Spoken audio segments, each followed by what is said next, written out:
Hello tout le monde, j'espère que vous allez bien, bienvenue sur la chaîne pour une nouvelle vidéo qui va être encore une fois une pile à lire. Oui, il faut croire que j'y prends goût, ça fait 2 vidéos pâles en l'espace de 2 mois, du jamais vu sur la chaîne parce que généralement les pâles et moi ça fait 2. Mais en février ça s'est plutôt bien passé, alors j'ai pas lu tous les livres de ma pâle, mais j'ai plutôt bien aimé en fait vous tourner cette vidéo pâle de février, donc je me suis dit en mars, pourquoi pas aussi en faire une, surtout que j'avais envie de vous montrer les livres que j'espère pouvoir lire pour ce mois. Il y en a en total 7, je vais pas forcément toujours vous faire un résumé parce que des fois c'est des suites de séries, j'aurais peur en fait de vous spoiler, et d'autres, ma foi, je sais pas trop de quoi ça parle, et je me demande si un jour j'ai réellement su de quoi parlait le bouquin. Voilà, ça d'être un peu une acheteuse compulsive. Que je me suis calmée, en ce moment j'essaye en tout cas. Donc sur ce, trêve de blabla et on commence la vidéo de suite. En février j'ai lu le tome 7 de Shirley Davidson et du coup je me suis dit qu'en mois de mars j'allais lire le tome 8 qui est donc 8 tombes dans la nuit de Darintha Jones, parce que vous savez les Shirley Davidson c'est un peu ma série chouchoute en beat-lit, et je me souviens que dans les commentaires il y avait quelqu'un, donc Maïlis, si je dis bien, en fait j'ai un doute si c'est Maïlis ou Maïlis. Je sais pas trop, désolée, qu'elle me conseillait de lire le tome 8 tout en ayant le tome 9 sous le coude parce que je crois que le tome 8 se finissait en mode gros cliffhanger ou sur une grosse révélation. Donc ça tombait bien puisque j'avais acheté le tome 8 et le tome 9 dans la foulée. Donc voilà, j'espère juste par contre que le tome 9 se finira pas en mode gros cliffhanger parce que je n'ai pas le tome 10 sous la main. Bon, ça c'est qu'un détail. Je vais pas vous faire de résumé sur les Shirley puisque bon, j'en suis quand même déjà au tome 8 et 9. Et puis je vous en referai un dans la vidéo, dans une prochaine vidéo pour vous parler du coup de mon avis sur le tome 7. Mais j'ai trop hâte de continuer cette série. Surtout que le tome 8, je sais pas si vous allez le voir, mais il est beaucoup plus court que le tome 9, enfin, il est moins épais, donc ça va se lire tout seul. De toute manière, Shirley ça se lit vraiment tout seul, donc voilà. J'ai hâte de poursuivre cette saga. J'ai ensuite très envie de lire, donc c'est un tome 2, donc c'est le tome 2 de la trilogie d'une nuit d'hiver, et le premier tome c'était L'ours et le rossignol. Donc là c'est La fille dans la tour de Catherine Arden, dans la collection Lune d'encre aux éditions de Noël.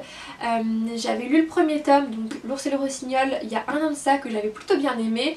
Et voilà, là je me suis dit qu'il serait peut-être un peu temps de continuer. Pour vous faire un résumé du peu que je me souviens du tome 1, ça fait un an, enfin je me souviens quand même du gros de l'histoire. On suit Vassia qui est une jeune fille qui a toujours baigné dans les contes et légendes russes. C'était sa nounou qui lui racontait tout le temps plein de légendes parce qu'elle adorait ça. Jusqu'au jour où Vassia en fait va se rendre compte que certaines légendes sont réelles puisqu'elle va découvrir qu'elle a un don, celui de voir les esprits et un peu de parler avec eux. Et en fait elle va rencontrer l'esprit du roi de l'hiver qui jusque là pour elle n'était qu'une légende alors qu'en fait pas du tout. Et on va suivre toute son histoire. J'avais beaucoup aimé, comme je vous l'ai dit, le premier tome. Enfin, c'est pas que j'avais beaucoup aimé le premier tome, mais je l'avais trouvé intéressant. Donc j'ai hâte de lire le tome 2 parce que je pense que là on va vraiment rentrer dans le vif du sujet. Et il y a des fortes chances pour qu'il me plaise plus que le premier tome, qui était une bonne lecture, mais il me semble que j'avais dit que c'était bien, mais sans plus. Mais je crois que je l'avais lu le premier tome quand j'étais un peu en début de panne de lecture, donc ça n'a pas dû trop aider le bouquin quoi. J'aimerais ensuite lire Serpent and Dove de Shelby Mahoulin, je crois que ça se prononce comme ça. Je vous avoue que là par contre je sais pas trop de quoi ça parle, hormis qu'on va suivre une une sorcière qui va devoir épouser un chasseur de sorciers. Donc on va être sur une romance enemies to lover. Ils vont avoir une mission à accomplir et c'est tout ce que je sais. Mais ça a l'air trop cool. Moi tu me dis sorcière, chasseur de sorcières, je te dis oui. Tu me dis une relation amoureuse, vous savez ils peuvent pas se saquer et au final ils s'aiment, je te dis double oui. Donc voilà, quoi de mieux. J'ai vu pour le moment, en fait hormis ce matin où j'ai vu une fille sur Instagram que je suis qui a eu un avis assez mitigé, sinon il n'y a que de très bons avis sur ce roman, donc on verra. Ensuite, je vais faire une lecture commune sur le tome 2 de la trilogie Shades of Magic, donc c'est Shades of Shadow de V.E. Schwab.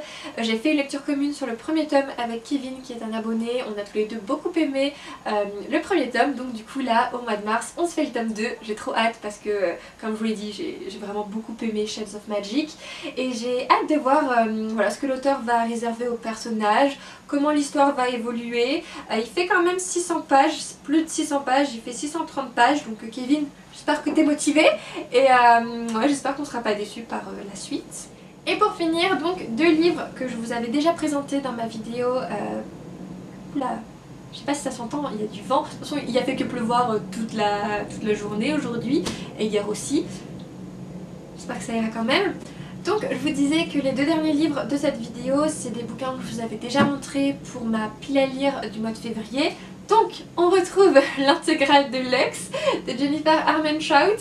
Oui, parce que je vous avais dit, il me semble dans la vidéo du mois de février, oui, lui sera vite lu. Ouais, il a été pas vite lu du tout. J'ai pas réussi à finir le tome 2 du point de vue de Damon. Voilà, le tome 2 s'arrête ici. Et j'en suis à là. Donc ouais, c'était un peu la dèche. Pourtant j'aime bien, mais j'ai un peu lu comme une tortue cette intégrale. C'est pas grave, je vais essayer de le finir là au mois de mars. Et du coup, non plus, je n'ai pas lu Origine, donc Étoile Noire de Jennifer Armentrout, qui est un spin-off à la saga Lux. En fait, je sais pas pourquoi, j'aurais peut-être dû commencer par Étoile Noire, comme ça en spin-off, et que là c'est que les 3 premiers tomes, mais du point de vue de Damon. Ouais, j'aurais peut-être... j'ai mal calculé mon coup. J'aurais peut-être dû lire Étoile Noire au lieu de rester bloquée sur l'intégrale. C'est pas grave. Techniquement, ces 2 livres devraient être lus pour le mois de mars, sachant que comme je vous l'avais dit, le tome 2 d'Étoile Noire, enfin de Origine plutôt, sort là, au mois de février. Non. Je vais y arriver, hein. Le tome 2 d'Origine sort au mois de mars. Voilà, donc... espérons. Et bien voilà concernant cette petite vidéo pile à lire, j'espère qu'elle vous aura plu. N'hésitez pas dans les commentaires à me dire si vous avez lu l'un des livres que je vous ai présentés et à me dire quels sont les livres que vous comptez lire au mois de mars. Et sur ce, écoutez, je vous souhaite de très belles lectures et on se dit à la semaine prochaine. Bye!